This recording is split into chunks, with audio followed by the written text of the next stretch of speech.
Thank you for joining us, and I'm really honored to be part of this session titled New Schools of Thought on Education. Let me begin by introducing myself. My name is Deepali Khanna, and I'm the Director for Youth Learning at the MasterCard Foundation. For some of you who know or who don't know, the MasterCard Foundation is based in Toronto. We were established in 2006 through an unprecedented gift of generosity from the MasterCard worldwide when it became a public company. Our vision is to create opportunities for people to learn and prosper, and we particularly focus on disadvantaged young people in sub-Saharan Africa. The two program areas that we're focusing on are microfinance and youth learning. Coming to youth learning, which is really relevant to the topic we're going to be discussing today, our goal is to prepare young people to be able to engage in the formal economy and be able to lead change in their own communities. We do this by focusing on three thematic areas. The first one is about access to quality and relevant education at the post-primary level and higher education. The second important piece of our work is really around skill development for out-of-school youth. And finally, we really want to ensure that all young people are connected to jobs. And how do they really work with private sector to make that happen is something that's really dear to us. Let's look at the facts around education. And probably let me turn to Africa. We do have James Mwangi, who knows Africa a lot better than me, but I'll just try to share some facts around education. We all know that enrollment at the primary level is certainly much better. Because of all the work that's happened around the Millennium Development Goals, we have seen a tremendous increase in the enrollment rates. But when it comes to quality and relevance, there's a big issue. I can see Peter nodding his head, learning outcomes. I think we've had endless discussions around that. There's a lot of work that needs to be done. When you look at the secondary education enrollment rates, they're 33%. I'm not even talking about girls here. When you go to the university level, it comes down to 7%. Again, it's not a gloomy picture. There's a lot of hope. There are lots of opportunities in Africa. Africa is on the move, and we do know with access to education and economic opportunities, young people will be able to make sustained progress towards prosperity and be able to break the intergenerational cycle of poverty. The topic for today's discussion is very timely. We all know that there have been significant gains through the Millennium Development Goal Initiative around basic education. We know that the Secretary General will soon be announcing the Special Education Initiative. We also know that there are discussions going on around the post-MDG agenda and the education for all goals. And at the same time, there's a real appetite for a variety of stakeholders to collaborate and work together to address this issue. And here you have governments, you have multilaterals, you have bilaterals, you have civil society, you have philanthropy coming together. So there's lots of opportunities out there. And of course, we have a brilliant panel over here who's really going to help us to understand the innovations that are happening around education. They'll share with us their own experiences around how they've engaged with various stakeholders. How is financing of education happening? How can we really scale up our work? And also share with us what hasn't worked, because I think many times we are all talking about what has worked, but I think it's important also, and I think all of us are part of the same learning community, we'd also like to spend time looking at that aspect. I'm hoping that at the end of the session, we'll all walk out with key takeaways around models of delivery in education, which will really help us to provide more access to education and economic opportunities to young people across the world. So with that, let me start by introducing Ron to my left. Ron Bruder is the founder and chair for Education for Employment. He's somebody who's done some amazing work. He's set up a network of affiliates over 6 countries, and I may get it wrong, Ron, because you're growing very rapidly, and most of the work that is 8 countries in the MENA region. And basically through their model, they've not only been able to provide jobs to young people, but help build their future and also encourage them to give back to their own communities. One of the things that I'll mention about Ron, because I know he will never say it himself, he was honored by the Times magazine amongst the 100 influential people for the incredible work that he's done. I had bought a lot of subscriptions. So this is Ron. Thank you, Ron, for joining us today. Pleasure. Let me then turn to Ruth Turner. Ruth is the Executive Director for Tony Blair Faith Foundation. Again, the Tony Blair Faith Foundation has done amazing work. They've already expanded in 20 countries, and they're really seeing the role of religion in really playing a pivotal role when it comes to addressing major issues, not only in the developing world, but also in the developed world. So thank you, Ruth, for being with us. Turning to Wendy Hawkins, of course, needs no introduction, the Executive Director for Intel Foundation. Wendy, you've done amazing work. We know everything that you've done around the Intel Science Talent work, but that's just one part. You've made phenomenal contribution, talking about taking innovations into classrooms, empowering women and young people, getting the Intel employees to serve their communities. I can go on and on. Thank you for being with us today. Aleph Molinari, who is the president for, and I hope I get it right, Fundación Proacceso. Did I get it right? Aleph has done some amazing work in Mexico. He's really trying to see how, with the use of technology, education can reach out to disadvantaged people throughout Mexico. In the short period that he's established this organization, you've already extended to beyond 70 centers. So there's some amazing experience you have, Aleph, and I'm sure we're all going to benefit from that. So thank you very much for being with us. In terms of the format of this session, I'm going to pose a few questions to the panelists and then hand it over to the audience so that we can get as much time to really get into the issues that are really close to our heart. And we really have the experts here who can guide us and in this journey. So let me start, Ron, with you. And I think we all know that education is not a direct pathway to employment. We've seen that hasn't worked. So based on your own experience and model that EFE is running, tell us what are the kind of skills and competencies that are needed for this to actually happen? Well, as we all know, education, especially in the Middle East, is not a pathway to employment. The current statistics in Jordan, for instance, is unemployment is right now 14%. But shockingly, unemployment for college grads in Jordan, 24%. In the U.S., unemployment for college grads traditionally tracks at about 60% of the normal unemployment rate. And so instead of being roughly half, it's roughly double. That is so because the institutions of higher education in the region are not delivering the skills that are needed in the workplace. And we believe that in order for the Arab Spring to become the Arab Summer, it's critically important that these youth, and according to the World Bank, there are 51 million jobs that need to be created by the year 2020 just to maintain the status quo. And so these kids need to find jobs or we're not going to have vibrant democracies. We're not going to have democracies at all.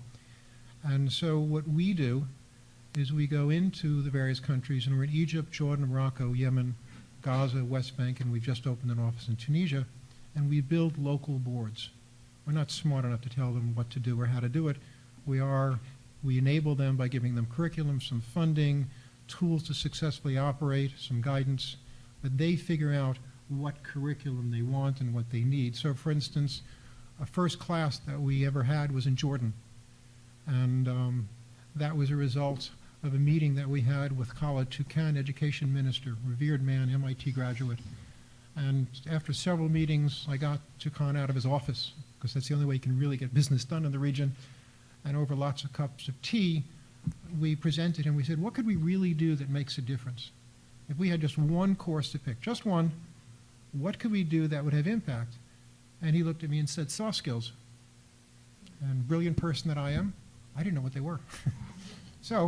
But the good news is I surround myself with people smarter than me, and I went back to our offices and I said, soft skills, explain them to me, and let's get the best program. And we did that. And so we ventured with McGraw-Hill, and we built a program called Workplace Success, and it teaches youth how to write a resume, how to interview, critical thinking, team building, leadership, public speaking, what to say, what not to say, productivity, work ethic. It's about a 3-month program. And it's not the program as much as the interaction. Like, you can't teach this on the computer. You need to build trainers that are very inspiring. And these classes cannot be any bigger than 25, so you can't do it en masse. But the result is, when the youth get out of these programs, they are empowered. They have been changed, whether they like it or not, for the rest of their lives. They believe in themselves. They believe they can succeed. They look at you differently. They act differently. And they approach life and especially work differently. And so we launched it in Jordan in June of '06. And strangely enough, 85% of our graduates got into the workplace. These were kids at Aleph University. We said, okay, it works at a university level. Let's take it to a different venue. Let's take it to a really poor neighborhood. So we took it to an area called Jabal Latif, which might be considered a slum. And we went through a neighborhood center and we delivered the curriculum. Once again, some 80-some-odd% placement into the labor force. And so we knew we had a methodology that works. We also teach other courses, and these are courses that are taught because the leaders in each of our countries tell us that's what they need. We build local boards, and so it's the boards in each of our countries that run the foundation, and it becomes their foundation. And it's amazing how that genesis takes place. I was on the phone with our chair of our Egyptian Foundation yesterday and asking that he come to a meeting in Madrid, and he had to cancel some major meetings at the State Department. And he did so because this is his foundation, and this is where his greatest interest is. And so they tell us what's needed. So, for instance, in Gaza, we took accountants, and in partnership with CCC, Consolidated Contractors, largest construction company in the Middle East, we built a course, which we call a mini MBA, taking youth that had a degree in accounting, but quite frankly, they knew debits and credits, but they didn't know how to think or solve problems. It was beyond their ability. And by walking them through this course that we built at Maryland State University, we taught them to think creatively, think out of the box, and they had to solve problems. They had to take a business through 8 quarters, and we threw problems at them, and they had to throw solutions back at us. They'd never seen anything like this. In West Bank, we train youth that are engineers. There are thousands of engineers coming off the school systems in Palestine, but there aren't jobs for engineers. But everybody wants the kid to be an engineer. It's considered very high status, almost like being a doctor here. And so we built, also in partnership, a course taking some of these kids and teaching them to manage construction sites, for which there are jobs. We have another program also, West Bank, where we take unemployed youth and we teach them to work skills. We teach them the mini MBA, and we teach them business English, and we place them. We shoot for 85% success in getting our youth into the workplace. And we have expanded the number of graduates that we have. From just as a way of background, we had our first program in June of '06. From June of '06 to the beginning of '10, we had 1,000 grads. '10, we had 1,200 grads. Last year, we had 2,000. This year, inshallah, we'll have 5,000.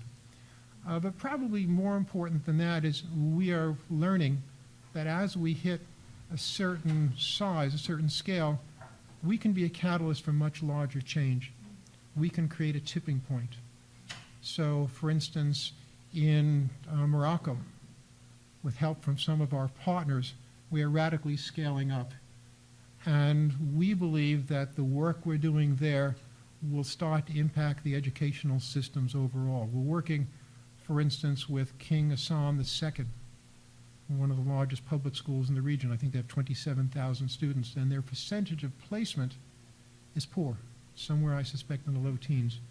We're giving them curriculum, tools, guidance, methodologies to get their youth into the workplace, and we think we can get it up to 60%. And so the programs vary depending upon the need of the country. Morocco, Omar Chabi runs the largest company in Morocco. And Omar came to us 2 years ago and said, we may be the most powerful company, but we are abysmal in sales. We just can't get sales done. We can't compete internationally. We're handicapped. Please build me a sales course. And so we did. We started building it in Morocco, and it really didn't come out as quite as well as we want. I shipped it over to a university called Harvard, and a friend of mine who's the guru on sales shipped it back to me 90 days later, and it was a Harvard quality course. One of the nice things about that course, which I hadn't mentioned, 55% of the graduates of that course are women. Who would have ever thought of 55% of the graduates being women? 40% of our graduates in Yemen are women. We believe, I believe, and it's not because I have 3 daughters, but that helps, that empowering women in the Middle East is the way to make social change. So we do train men and women, and some of the jobs, quite frankly, have to go to men because there's a stigma against women doing certain types of work, and there's a very strong stigma against asking women to travel. So, but if there aren't those impediments, our first and primary market is to train women for jobs. And so this continues to go on. As we grow, we're told by the local people what they need. We've now, the last year, made a major push to train entrepreneurs. But entrepreneurs is not a panacea. You know, the high failure rate, and in the Middle East, there's a culture of shame. And so failing is not viewed the way it is viewed here. I know I can look at this audience and tell you, I failed at almost as many things as I succeeded at, but the successes were a little bigger, so I got to fund the foundation. Their success has a tremendous shame. So it's important. We're not going to change that. So it's critical that when we launch entrepreneurs, we give them every tool that we can so that they will succeed. And we're doing that. We have a program where we're assessing that right now in terms of what they're doing and what they've done, so that we think at the end of putting them through this assessment tool, this test, we can, we hope, with 90-some-odd% accuracy, figure out who should be an entrepreneur and who shouldn't be. And I think that covers, we have other courses, and they're all demand-driven. Just I'll throw a couple more out, and then we can move on. In Jordan, in order to take this particular course, you have to have failed your high school exit exam. If you've graduated, you're obviously way above our pay grade. And we take these kids that come from really disadvantaged backgrounds, and we teach them work skills, so they know how to come to work at time, they get the job done, and then we'll teach them air conditioning repair. We have another program like that that was suggested by our chairwoman of our Jordanian Foundation. She approached us a couple of years ago and said, in Jordan, there is no decent course for teaching land surveying. She said, here's a check. And we grabbed the check, built the course, we built the course, and she hired the first ex-graduates. And so we're doing land surveying. One of the things that we have through our affiliate network is it's clearly understood, although every now and then it needs a little bit of prodding, that all the affiliates have to play nice, and they have to share curriculum. And so if there's one curriculum that we built for one country, it automatically becomes the property of everybody else. So we have a multiplier effect. And so this is all locally run, locally operated, and it is our hope that we will be a significant component for youth getting jobs in the region and for them getting the tools they need to get it. Thank you. Thank you very much, Ron. And I think in the interest of time, I'm sure there are many questions from the audience, and I have a few follow-up questions. But let's keep going, because I do want every speaker to get adequate time. So turning to you, Ruth, again, the contextual reality of how we're designing programs is really important. And in the last 3 years, you've expanded to over 20 countries in Africa. How are you really keeping this contextual reality in mind when you're designing your programs? What are the key ingredients for success? Thanks, Deepali. It's a good question, and therefore it's slightly tricky to answer. Some of you were kind enough to listen to Tony Blair, the patron of our foundation, yesterday. So those of you who heard him will know from that he's a great person to work for. I can tell you that. I can, depending on time, tell you some of the stories about that later if you like. But he's also got a very compelling way of really describing, I think, a sort of strategic vision for where the world is going and what some of those big problems are. So for those of us who work for him, the challenge then is, where on earth do we start? And so I think, given his analysis that, one of the big issues in the world is that in a crowded, increasingly globalized world, how it is people get on with each other is actually crucial to the success of economies and societies. And we decided to start with something very, very obvious, which is to say what the next generation learns about people of other cultures and other countries, other belief systems and faiths, is actually extremely important. And like Ron, I probably would put that into the category of soft skills, but actually I think it's a very hard thing to do. Let's start with the obvious. They'll often say, won't they, about British and Americans, that famous phrase that we're one people divided by common language. And that, how you talk about religion in one country is hard enough. How you create a conversation between young people in high schools between two very, very different countries is even more difficult because of the risk of offence, a risk of inflaming things. But in our high school programme, we're trying to recognise the reality that young people are actually having global conversations anyway about religion. And actually, it's probably that the education system, the formal education system, needs to catch up a little more. And so through through social media, even just by consuming traditional media, all over the world, and in the 20 countries that we work in, that actually not so much in Africa, but from the USA to Pakistan, the Lebanon to Indonesia, they are reading things about other people. And that may or may not give them a good view of what the other is like. And so we wanted to find a way of allowing the children, the young people, to talk directly to each other and to connect the classrooms so that they could learn together about global issues. So we went about trying to sort of solve this problem first by going to some of the brightest people that I could think of. And so we talked to psychiatrists and intelligence services and people who write children's novels and filmmakers and educationalists and technology specialists, people who design computer games, basically anybody who knows how a young person's mind is. And we said, design us a program where we could actually counter the extremist voices and give the good guys better tools for doing it, make it really exciting, really compelling, and give it educational value. Well, they came up with the most amazing answers that you could think of. They required a lot more money than I thought we could ever raise, but they were also facing that practical barrier that I'm saying, okay, so now how do we design it? If we can't use technology in every instance to connect people, because in the villages that we most need to be in, perhaps, the generator stops working. So you don't have broadband on a regular basis. You can't connect the classrooms the whole time by high-quality video conference. So we have a program that scales that down a little bit. We will train teachers on how to deal with these issues in the classroom, how to give children the skills of critical thinking, of dialogue, as well as debate, of discussion, of deep listening, and learning about others. Where we can, we will then connect the classrooms by video conferencing. Sometimes it's amazing quality, sometimes it's very flickery and on and off. There's a secure, child-protected website where the teachers can get professional development between each other, and where the children, the young people, can do their homework together. And one of the things that we find is that they will fairly often find some common ground, which is great.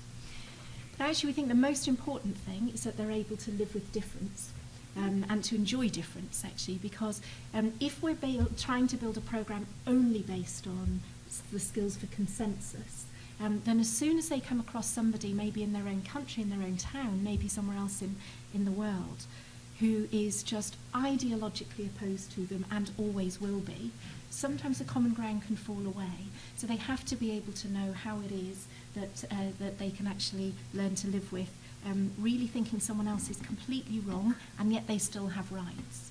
And so I think in one way what we're trying to do is very much of the spirit of what Ron was talking about, and saying, how can we get the education system so that it gives young people the skills that they need to operate in the way the world is, yes, today, but also tomorrow.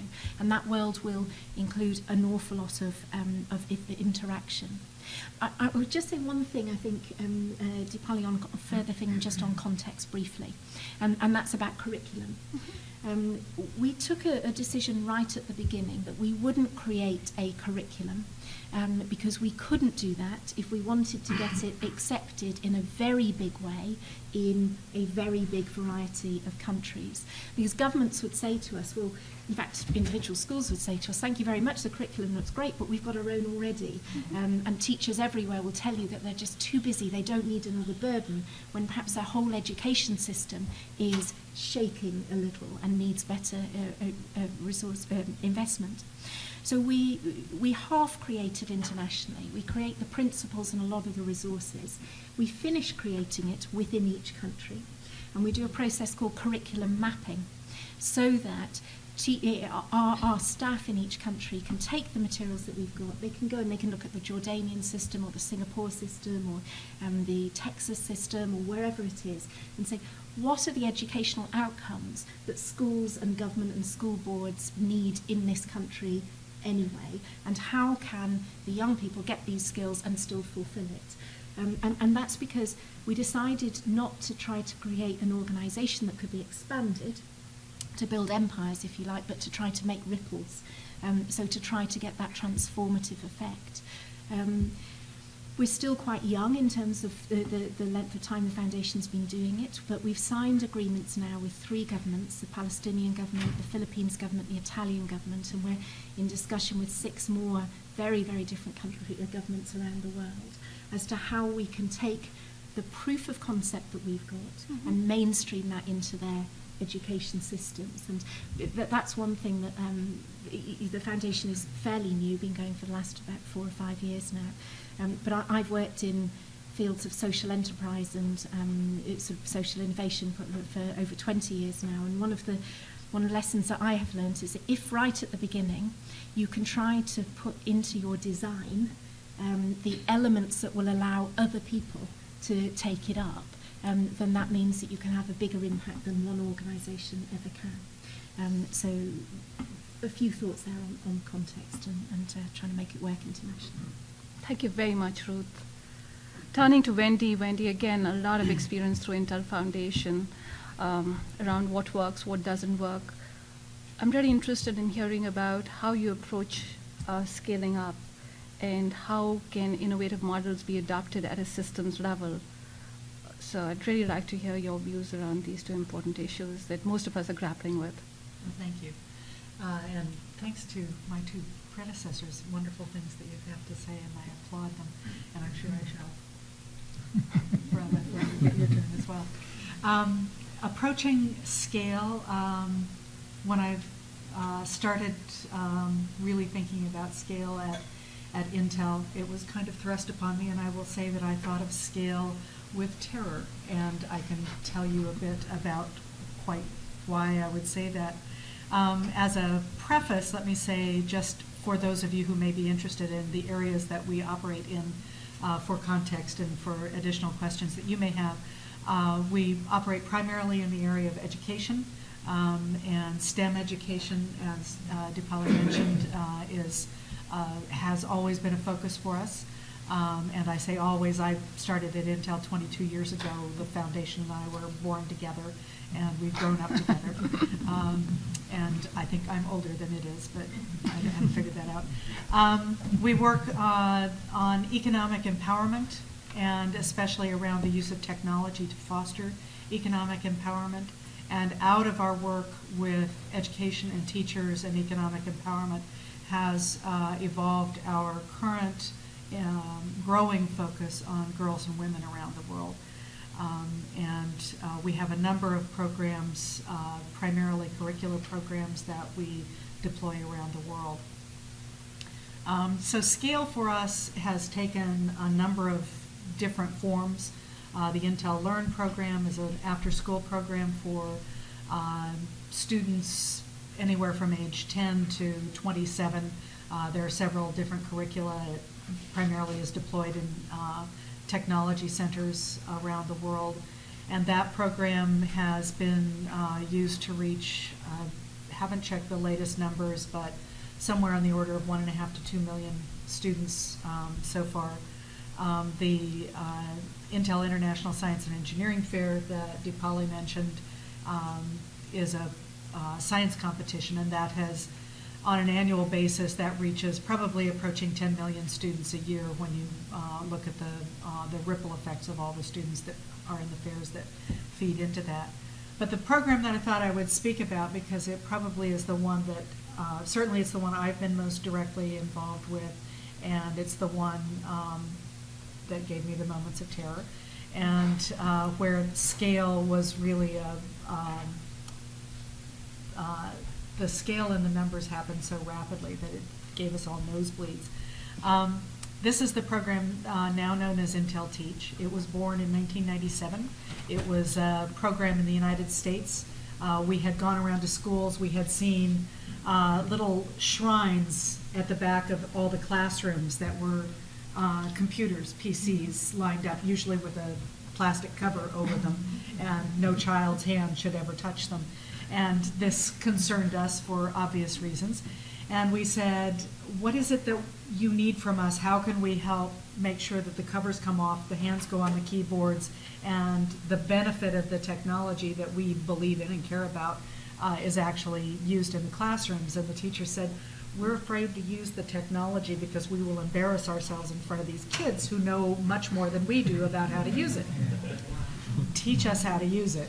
So we went out to find who was doing this most successfully. We identified a program in the Bay Area that was teaching teachers how to use technology effectively. And we took it to scale. We took it really big. 2,000-3,000 teachers a year. Huge program for us back in 1997. This was pretty hot stuff. And then our CEO decided that K through 12 education was really where we needed to focus. This was Craig Barrett at the time. And that he wanted to take the best that we knew how to do with K through 12 education and ramp it up. And so he said, I like this training program. Let's take it really big. Let's go 10,000 teachers. 10,000 teachers. We thought we were doing really well, 2,000-3,000. Okay, we can do this. We sucked it up. We drew out the plans. We counted all the numbers of how we were going to do this. And this is still in the United States, mind you. And then he said, oh, by the way, let's do this in at least 10 countries around the world. And I added another zero. I didn't tell you. 100,000. Let's do 100,000. Okay. And the deadlines never changed, and frankly, the budget never changed with all of these numeric increases. So suffice it to say that the next time we spoke, the number had gone up to 1 million. And the next thing I knew, a year later, he was standing in front of a global audience in Houston, I believe it was, saying that Intel committed to 10 million teachers around the world. So hence the terror and the nosebleed. So the things that we have learned, I assure you, every mistake that can be made in this regard, I've lived through them. I've made most of them personally. And we have learned a tremendous amount since 1997 about how to take a program to scale. I will say that Intel Teach has now reached the numbers on the ticker. Keep going so fast I can't tell you exactly how big it is, but we've passed 12 million some time ago, so someplace in large numbers. And we're operating in, I think, 100 countries roughly around the world today with the program. So we figured out how to go to scale. Some of the key things that I hope I have learned that maybe you don't have to learn the same way I did, and can learn more smoothly, as my predecessors obviously are doing. First, and many of these we've heard, I was really delighted by the congruence and the thinking among the speakers that I've been hearing here over the last couple of days. Don't do it to them, do it with them. So you need to establish partnerships right up front. You need to establish yourself as someone who comes in to align what skills and resources you bring with what they have defined as their priorities. Make sure that everybody has skin in the game so that it isn't you coming in the beneficent donor, but that, again, that you're doing this in partnership so that everybody is contributing something that actually costs them something, so that they don't sign up just to accept something for free because, oh, how can you turn it down? But instead they sign up to commit themselves to make it of value to them and in meeting their needs. And that gives it life beyond the time that you will actually be involved. everybody wins. Not only does everybody have to contribute something real, but everybody has to get something meaningful back in return. Again, going back to what is it that is the priority of that country, of that NGO, of that university, of that school, of that teacher? What is it that they need and expect and want to get out of this? And every single one of them has to get a significant return on the investment of whatever skin they're putting in there. One key indicator, if you find that you are doing everything yourself, maybe it wasn't as good as you thought it was. So if people aren't signing up to do this in partnership, it probably means that there's something that you need to go back and rethink and change about what it is that you're offering them.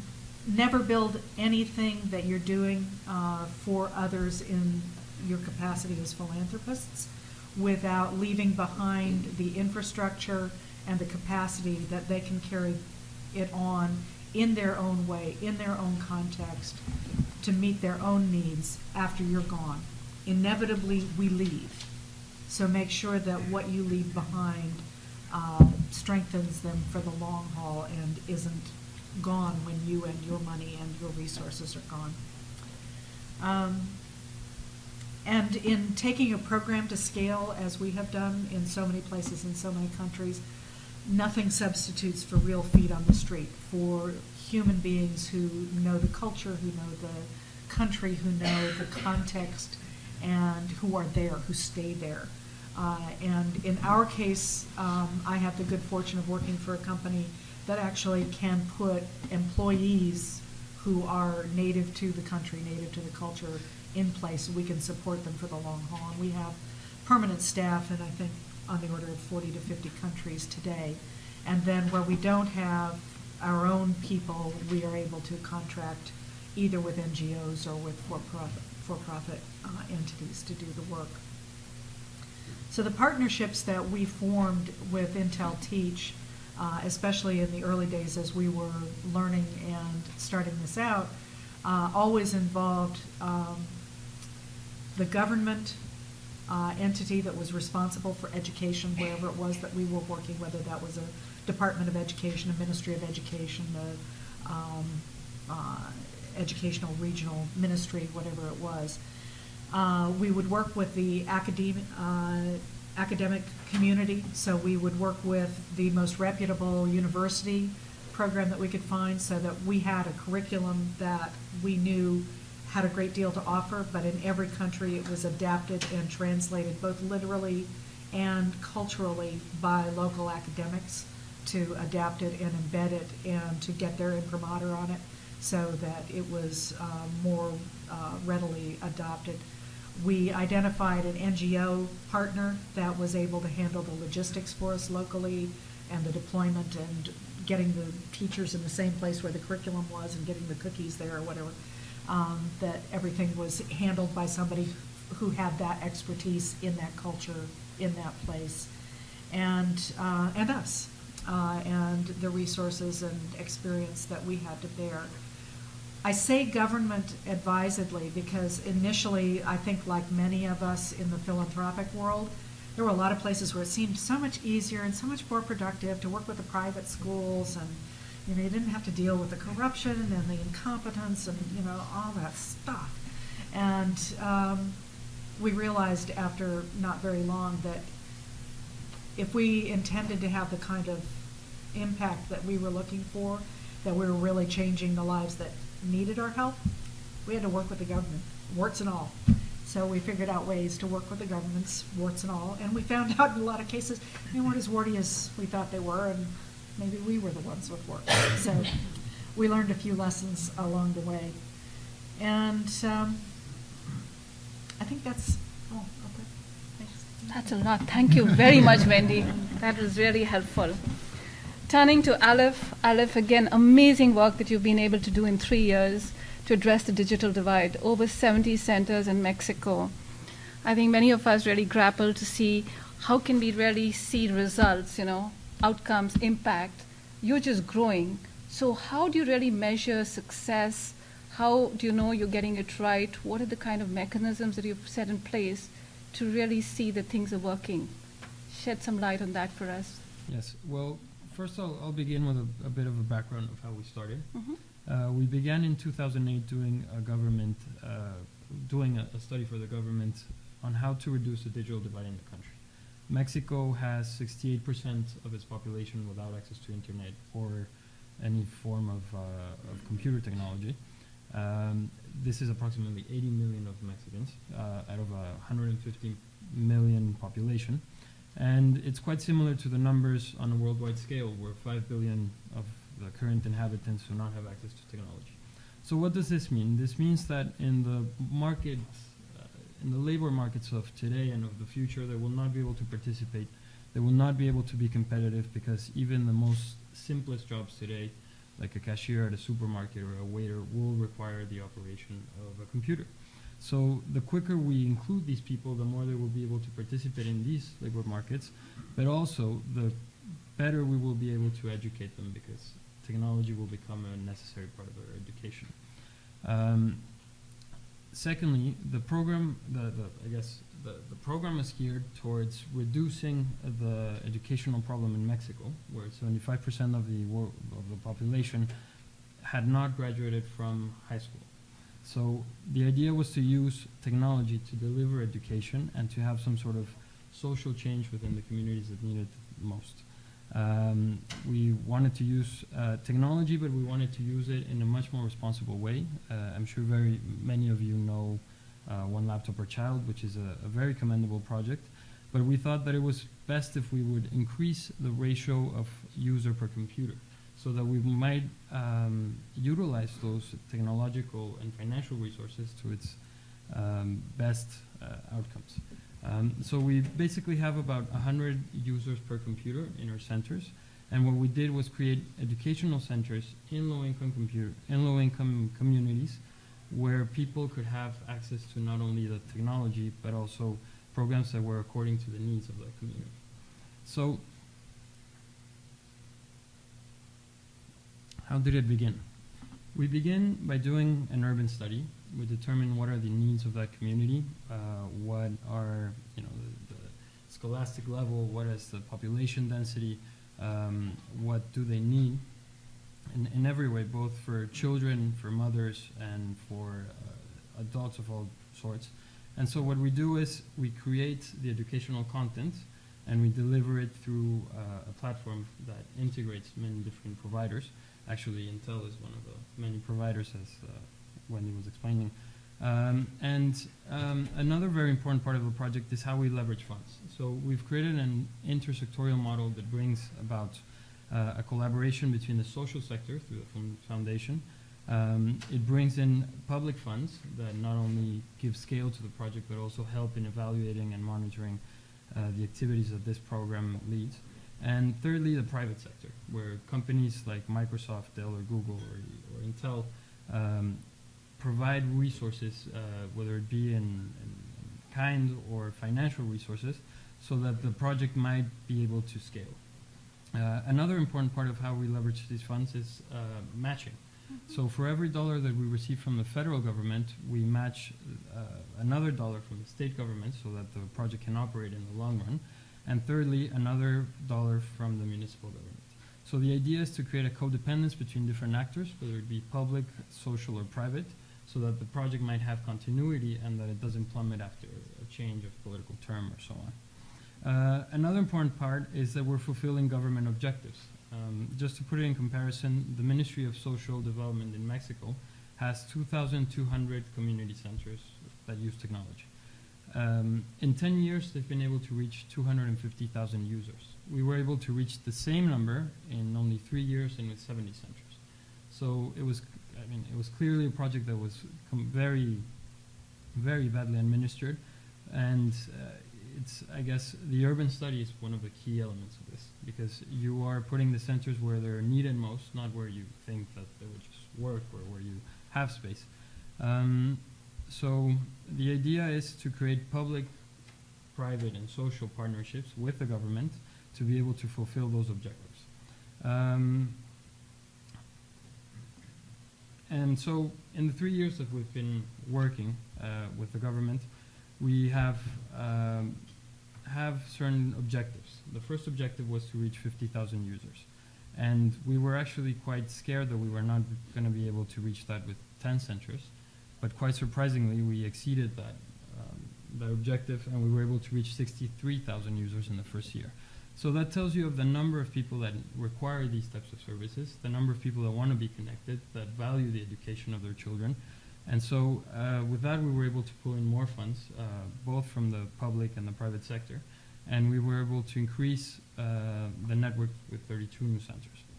And so, again, the question of the objectives, and we were able to reach 150,000 users the year after. And today we have 260,000 users. Out of these 260, approximately 87,000 have graduated from our courses, meaning they have become digital citizens. We believe that every person that becomes digitally included will become empowered, not only economically, but we will have access to better opportunities, and we'll be able to participate in the labor markets of the future, as I said before. And I guess some of the lessons that we've also learned, and we began 3 years ago, and we've had a very rapid growth. I guess the most important one is that education has to be from the top down when we interact with the public sector. As Wendy was saying, when professors don't know how to use a computer, they become threatened by their students learning how to use that computer. So the idea is to start training the directors of the schools, then the teachers, and that will eventually trickle down into other social and digital benefits. Another important part is having a flexible and open educational platform. We did a benchmark of the programs that teach how to use digital abilities, and we found that some were lacking, especially in Spanish. And so we developed some parts of these programs. We implemented others, like Intel. And the idea was not to get married with any provider, but rather to offer a myriad of resources. And that's precisely what technology allows us to do. Another important part that Wendy was mentioning is that the services cannot be free, because the user will not value what he receives. And not only that, when you're charging something and they've already paid for it, they will attribute a certain responsibility of coming back to take that course or that program. And finally, I guess the most important part in being able to leverage these funds is the part of lobbying, which is a part that a lot of people don't see. By collaborating with the government, you can reach a very large scale because of the funds that you can pull from the government, because of the type of collaboration you can have with public institutions at all levels. But that requires a lot of politics behind. And we're talking of a very different type of NGO function, because you're not receiving money from individual donors, but rather you're coordinating different participants from the public, private, and social sector to be able to accomplish a project. And I think the key to having any sort of impact is in that collaboration. And then finally, coming back to your question, we need to evaluate and monitor everything that happens on the network.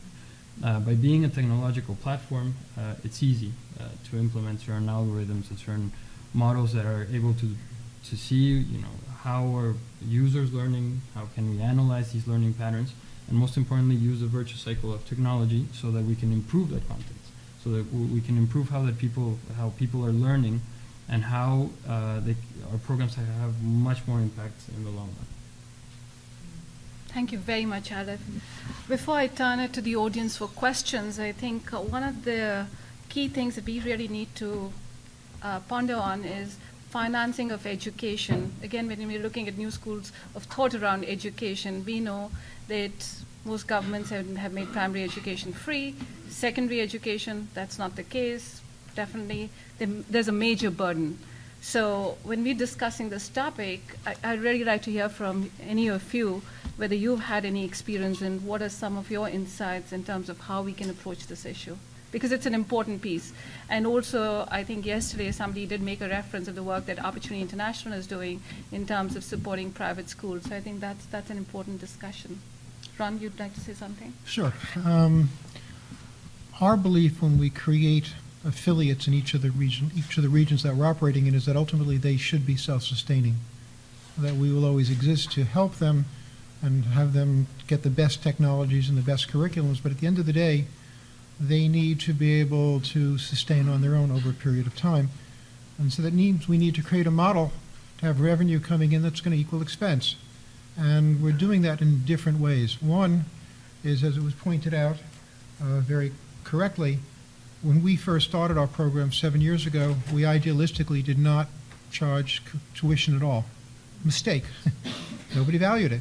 Within a few months we said, no, idealism be damned, we need to charge something, not significant, but something so that they would have skin in the game. So that's been a source of revenue. Second source of revenue that's been significant to us is as we're working with partners, it is our expectation that when we prove concept and the employers learn that the students that we give them don't have the turnover rate, are much more productive, come to work on time, there's a premium that we can demand. And so as we renegotiate and as the employers realize that what they're getting from us is different than what they would get elsewhere, we had a program with Bank Misser last year, and the trainees, which they had very little expectation, came up with 4 ways that the bank could save money. Never expected, never even in their wildest imaginings envisioned, but our training creates that out-of-the-box, go-for-it mentality, and it was very evident there. So we're getting fees and larger fees from our employer partners. Last and not least, in the fullness of time, I personally, because I'm a product of, believe in student loans. And so we'll be inculcating in a lot of our programs loans, and those loans will enable our students to take more of a course, take a longer course, and will be paying us back out of the proceeds of their revenue when they get a job. I think those 3 technologies, those 3 techniques will enable us to become self-sustaining. And we also have a leg up. We have funding from Intel, MasterCard Foundation, wonderful organizations that are enabling us to get to a level that we couldn't get to without it, but having achieved that level, to be able to continue to grow, more and more of that will be coming internally. Anybody else? Aleph, yes? Yes. Well, there's been I mean, most of the discussions have been centered also around impact investment.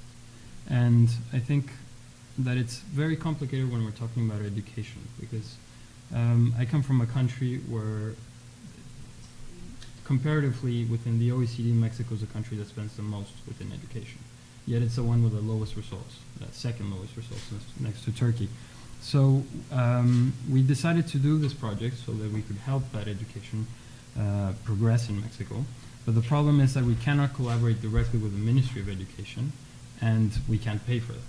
So the idea was to create a project that used the benefits of, I guess,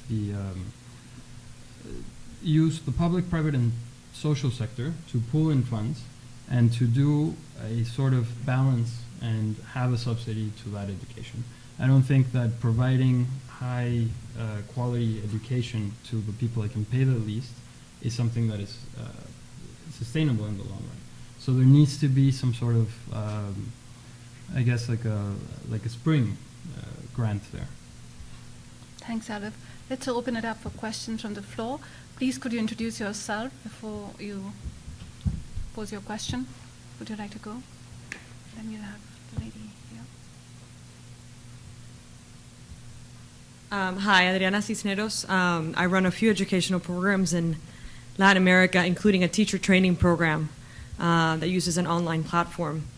We're in a funny moment now because I feel that it's become very trendy for governments to want to set up technology centers in rural areas. But in the places where we're working, we arrive at these technology centers where they are also working with international donors to get the newest technology, but they forget to deal with connectivity and they forget to deal with electricity. Just the mind. Slight detail. And we're seeing this across the board in Latin America. The more successful we're with our program, the more we're getting into more teachers from more rural areas want to access it, but they can't because they're given the promise of a center that doesn't have light or connectivity. So I wanted to hear your thoughts of Have you heard of any strategies that have worked to lobby within governments to ensure connectivity and energy? Have you heard of any foundations that are dealing with the connectivity issue for the, the final 20 miles or 30 miles that are needed? So that's it. Maybe let's take 2 or 3 questions and then come back to the speakers. Peter, and then our lady here sitting in the front row. Thanks. Peter Lawhorn, the Firelight Foundation. I started my career as a Peace Corps volunteer, a high school teacher in Morocco. And it was manifest 30 years ago that youth unemployment was a huge problem. And I agree with Nick Kristoff. I don't understand why it took 30 years to come to the boiling point. But could you help us understand what's necessary to take initiatives, ideas like yours and other things going on in these countries to the point that they can be more structural, that they can really be taken up by government as the way to deliver an education that leads to a livelihood? One more. You had your hand up as well. That's okay. Go ahead. Cristina Burelli, and I head up 2 organizations, Alliance for the Family and Alliance for Values. And we're very focused on developing curricula which teaches universal values. And I was very curious and very kind of amazed when Ruth said that you're concentrating more, and did I understand correctly, that you're concentrating more on teacher training and resources and not so much on curricula. I mean, we're all focused on creating curricula for kids, which is, as you say, extremely expensive and time-consuming. So am I understanding correctly? And maybe we have to refocus our whole approach to teaching these, universal values, whatever. Maybe it's more focused on teacher training. Back to the speakers. Your connectivity and electricity. I think I may be so bold as to say, I think it's a symptom, not a problem. And you may want to, because we had issues like that in our early years. And our takeaway from that is that where we were going, we didn't have enough buy-in locally. So it seems to me, before you put your equipment in, you need to have local champions who take ownership of it with you, who are responsible and invested in the success of it. We've had deficits. We had some deficits in Yemen recently, and my chairman was embarrassed, and he covered the deficits. And so I think you need to create a subsystem where you have champions on the ground who take responsibility and ownership and pride, and they will make that happen for you. That's, to me, the best solution, and that's the most sustainable one. If I could add to that response, I think we've certainly seen many circumstances where politicians and especially in some cases local politicians seem more prone to this, but the sexiness of being the person responsible for putting those cool new computers out there is overwhelming, and they lose focus when it comes to then actually making them more than the shrines in the back of classrooms, but actually connecting them to the internet. The one thing that I would offer that Intel does is not on our philanthropic side, but actually part of our larger global initiative called World Ahead. And we work with governments around the world, and we train them on exactly what it takes to put connectivity in place and put the electricity in place and to make those technology centers into something that is usable. And we work with them on funding mechanisms and a variety of solutions. And for those of you who are working in that environment who might like an introduction to somebody who could provide that kind of support, I'd be glad to help. That'd be great. I can also comment on that point that Adriana made. Well, I think for any of these centers to work well, there's 4 basic things that have to be there. First is a part of infrastructure, creating the space, having the technological equipment. Second is a part of connectivity, so having internet, which, as you well point out, it's a very common thing to fail. And for the part of connectivity, what I've seen that can work is accessing the backbone networks that the government has. Sometimes they have a fiber optics network that runs through a power line communication system. Second, you can create server-based content. So you can have a microwave connection, and that server becomes updated whenever there is connection, and the users can access the content on the server rather than on the actual cloud. Then there's also, when they receive the connectivity that they're going to provide, there is a social connectivity that telecom companies have to give and but never give, especially in the case of Mexico. So that's also another way of tapping into that free internet, and that's something that has worked for us. In our case, it has been through the backbone, through some of these other companies, not Telmex, but rather Axcom and others, and then getting the government in on this, especially the Ministry of Telecom, is a very important part of the development of these centers. And then the third and fourth part for these centers to work is a part of training. Training not only of the people that will provide the course and the content, but also of the users. And fourth, content. If you don't have quality content, then those centers are worth absolutely nothing. Thank you. Just something briefly to Adriana before I come to Christina's, because Adriana, we've had this problem too, so I've learned a lot actually from my fellow panellists about what we should have been doing about this connectivity problem. For example, the other day, our coordinator in Pakistan, that the whole village, the electricity went off for a week. So there was very little that we could do about connecting him back up on that. And I think the thing is that people who go into this type of work, we're sort of resourceful people. So we'll always try to find an answer around some of these issues.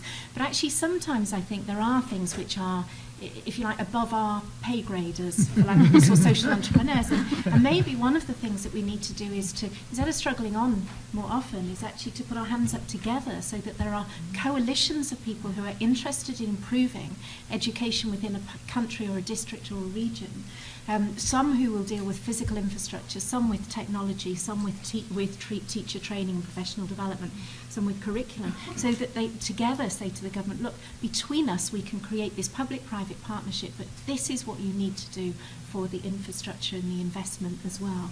So sometimes I think we're our own worst enemies in trying to find creative and resourceful bit-part solutions for doing it. Christina, I would absolutely say, please, on the basis of this, don't redo your whole strategy. But I think what we, having sat just for a couple of years on the other side of the desk when I was working for Tony Blair in government, one of the things that I was aware of was how many phenomenal ideas get put to government, and there is nothing wrong with those ideas at all. In fact, they're brilliant and quite brilliant. If government could take it up, everything would be so much better. And yet sometimes there's just too many good ideas, and systems are like glaciers. They take a while. They're always moving, but it's not always immediately apparent. And so we wanted to try to learn what was it that we knew from being on the inside of government that could make it more effective to be coming to government with ideas. And one of those things led us to the conclusion that actually, whether or not we thought a country's curriculum was adequate, by some form of process, mostly democratic or consultative, they'd come to the conclusion it was kind of what they wanted. And therefore, what we needed to do was to try to influence how they were doing the curriculum, rather than trying to come in from outside, even with the best of curriculum, and say, look, swap yours for ours. We also thought that by training teachers, it is a little more enduring, because when the teacher goes somewhere else, they take those skills with them. And we found, because we're dealing with a particularly sensitive area, and I suspect there's some crossover with yours, so I'd love to talk to you more about it, it's not the knowledge that's the problem. As most people can open a textbook and can tell you, this is what Jews do, this is what Hindus eat, this is the way Sikhs dress, etc., etc. It's actually handling a conversation when it kicks off and goes wrong that's really, really hard. So we had some great conversations with Cisco actually about some of their technology centres in the Middle East, and they were telling us how it all went quite brilliantly until Operation Cast Lead, and then they just didn't know what to do because the discussions were just too difficult for the youth leaders to handle. And so that's why we thought that maybe investing in techniques and skills of teachers might be a good way to help get those values embedded. Thank you. Don, do you want to take Peter's comment? Peter, Respond to that? you were concerned about the existence of this problem for the last 30 years, and it clearly has been a 30-year-old problem that's now become to public attention. And the reality is the solution will not come in a day or a week and a year, but organizations like ours by setting a model that's replicable and scalable, I think will bring rapid change to the area. Like, as I mentioned earlier, we're working in Morocco, which you pointed out, we're working with King Hassan II, a very well-known, venerable institution with a very poor record of actually getting their graduates into the workplace. If we, and we will, enable them to quadruple their success at placing their graduates, which is not going to be all that difficult to do, quite frankly, because we've analyzed it carefully, that sets a major change in the country, because they're a revered institution. If suddenly they've gone from 13% to 62%, the system has now shifted. There will be a tipping point. And so it is our belief that by going into these countries with dysfunctional systems, if we can create a system that is not, scale it up, partner with other institutions that do not have the technology, give them the technology at our cost, whatever that is, enable them to be more powerful, figure out what they need, because we become experts at figuring out the necessary curriculum, building the curriculum, training the trainers. We have that down to a science. So if we can do that with universities in the region, we can empower those universities. And once you get a certain percentage of those universities having a high placement rate, quite frankly, the other ones will either have to die or come up to speed. And so I don't think it's all that difficult. I see movement. We'll take, thank you, Ron, for that. We'll just take 2 more questions. We've already run out of time, and I think with the permission of the speakers, we can probably extend by 5 minutes and take some of these questions. So just go ahead, please. We have the gentleman, we have the lady there, we have you. So 3 questions. Tim Ogden and Too Many Jobs to Mention. I'm interested about educating parents. It seems to me that the people who always, in every context, hold educators accountable, regardless of where they're coming from, are the parents. And that in many of these situations, the parents simply don't know enough to judge the quality of the education their parents are getting. And so if we don't sort of build in some accountability of someone who knows enough to judge whether the teachers or the technology or whatever this is doing the job of actually educating the kids, that these systems ultimately break down. So interested in anybody doing anything in terms of teaching parents how to judge whether their children are learning. Let's take the other questions Sure. as well. And then I'm Nadia Shadlow with the Smith-Richardson Foundation. I'm not an expert in this field, and our foundation doesn't actually fund in this area, so excuse my ignorance, but is there a best practices from listening and in the field that I'm in? I mean, is there a best practices in your area, since there's so many different organizations operating in this area, where you could, for instance, create a school-to-school in a box where you sort of have a kit, essentially, of the same things that you need to do a school-to-school interaction? I mean, it won't get at the complicated issues that Ruth talked about with conversations going in different directions, but it seems to me that there are lots of sort of similarities and lots of lessons learned that maybe aren't being shared. In my more strictly foreign policy field, there's whole systems for lessons learned, and then it takes buy-in essentially from the people working in that area. It's not just local buy-in to get your programs going, but buy-in among all of you guys to buy into using these schools in a box. that's a very good question. One last one. My name is Rhonda Grobe. I'm going to be the Chief Executive of the LEGO Foundation as of June 1st. And I was very intrigued to hear the discussion about scalability. This is specifically for Ruth and Wendy, but if any others comment, that's also, of course, welcome. Ruth, you mentioned that a key success factor of sustainability is incorporating some of those things in the original design. And joining a group that has been struggling with that, I would love if you could elaborate a bit on some of those key factors. And if you might speak a bit more about that too, Wendy, it would be appreciated. Okay. Any of you would like to take first? Okay. Well, I can take the first of the parents. We're being too polite. Well, in our case, there has been something very interesting. We began by opening all of these centers, and we thought that our main users were going to be children. And actually, it was the children, but all of the children came with hordes of mothers that would just wait at the entrance and not do anything. So we began to create programs that were geared towards including digitally these mothers. And what happened was a very positive interfamilial relationship where the mothers would start helping the children on how to do their homework. They could use voice over the internet to call their husbands that were living in the United States.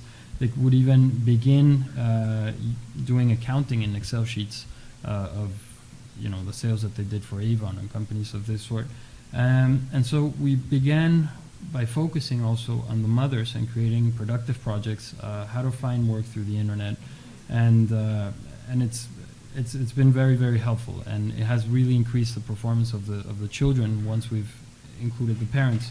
Another interesting thing is that the ratio of parent participation to students in China is 4, and it is 4 because people and the families know that this children, after he goes through education, will become more economical, will have economical gains for that family. So it is also important for us that the parents participate in going to the schools with the children so that they feel the necessary support for them to keep and stay in school. There is a very big trade-off for families to have children studying, because precisely when they drop off, it's between 13 and 15 years of age, and 49% of the population between this age group in Mexico is not currently in school. So we need the participation of the parents to keep them there and not have them go on working. So at least that's within our case. Thanks, Aleph. Ruth, do you want to take? Sure, just briefly. Nadia, I love the idea of the school to school in a box. And in fact, funny enough, we just signed off our business plan for the next year. And one of the things that we put in it is something called Face to Faith, which is our main program in a box, for precisely that reason, because there's all sorts of places that just need it, that can't get connected up. And I mean, I think, was it just me who they made? You have to sign a form saying you won't talk about money here. Is that right? Yeah, that's right. Oh, it's not. So it wasn't just me. No, all of us had to sign that. I did wonder if they just knew what I was like. But, so I think I'm probably contractually obliged. But I'm glad it's everybody. Mine was notarized.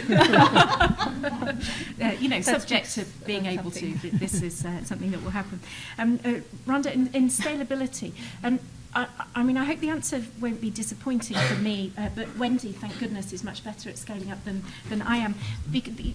Disappointing in this respect, in that we found it just fairly obvious, really, in that trying to think about something as demand-led rather than supply-led. So where is it that the people are coming from? The people that we want to do something. Now, I'll be completely honest. Nobody came to us and said, what we would like is a program that teaches children in different countries about religion so they can be more tolerant. Nobody. Absolutely nobody. It is not demand-led at all. What people did say was, we've got a problem and we don't really know how to go about it. So we have made up and, if you like, imposed the answer. But in doing that, we've tried to say, well, what's a demand-led process? So going through talking to teachers the whole time in different countries and ministries, and saying to them, how could we think from their shoes? How could we get them to want to do it? What are all of the obstacles, and how could we try to design it so that we're not too much of a problem to it? So it's a really just obvious stepping into somebody else's shoes, really, to then persuade so that you can persuade them that actually they want to go the same place as you do. Okay, Ron, it's a signal to stop, but I'll let you go. I'll make it real quick. I'll be done in 2 nanoseconds. Things in terms of parent involvement, it's very interesting. I was a big brother, and I still am in the U.S. and have been for a gazillion years. And in the Big Brothers program in the U.S., part of what we do is we bring the parents in kicking and screaming because we feel they're an important part of achieving our results. And I assumed that was going to be the case in the Middle East. Well, life is different there, and you have to adjust your methodologies. A lot of the parents resent the work that we're doing for various reasons, especially in the beginning. When you launch a new program, there's a tremendous amount of resistance, especially with women, because the woman is now going to be leaving the home. God knows where she's going to be working. She may have to drive or travel. She'll be in an environment where she may have to work late, and she will be encountering men. There's all sorts of stigma you have to deal with. And until they see the benefit of the outcome, there's a huge amount of resistance. So when we begin a program now, quite frankly, unlike what I did as Big Brothers, and I still continue to do that, we do not involve the parents to a great degree. until that program is up and running, until the parents, quite frankly, are the financial beneficiary of the program. Because once we have a graduate, the parents' lives change. The sisters, one graduate, one job impacts, as we see it, 9 lives. Not a cat, but it's 9 lives. And so therefore, once we have proven concept and we are now supporting families, the parents approach it in a much different way. But prior to that, when you're getting in with a new program or within a new community, the last thing we want to do is over-involve the parents. We want to be transparent and disclose, but we don't want them too much involved and thinking about it too much, because quite frankly, this is what that we're doing is very scary. And so we have to handle it in a fashion that's appropriate. But we find 6 months later, one parent speaks to another, their lifestyle has changed because one of their children's making a living, and the doors open up. But even that being said, a lot of the programs, the parents, especially with women once again, and we focus on getting as many women into the workplace as possible because they are a force of change. A lot of parents, despite all of that, are very fearful of having their daughter leave the home, what is going to happen, who they're going to deal with, will they see men, under what circumstances, what kind of transportation do they have. And so we work around that as best we can, and it becomes much easier, though, 6 months down the road when we have actually produced revenue for a neighbor. One neighbor then tells 10 neighbors, and the attitude changes. Just to add to that, Ron, also what we've seen through one of the programs that we're supporting with Earth University, every graduate is able to create 5 more jobs, so besides just helping 9 members within their own family or their own neighborhood, but creating 5 jobs is phenomenal. So please join me in thanking the speakers who've done a phenomenal job.